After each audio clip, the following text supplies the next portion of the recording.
ভিডিওটা price setting শেষের দিক।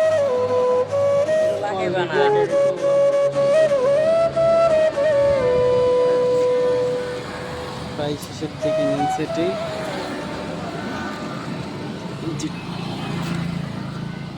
টাইমিং বুঝছো সবাই না, এক দাঁত কম বেশি হলে স্টার্ট হবো না, একটা দাঁত কম বেশি হলে স্টার্ট হবে না। এই যে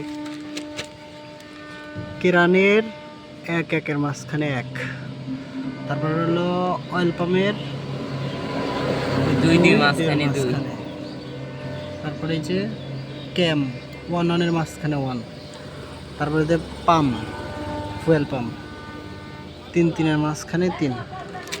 এই হলো টাইমিং শেষ। কভার পাওয়া এখন বলতে বলা খুলতে হবে।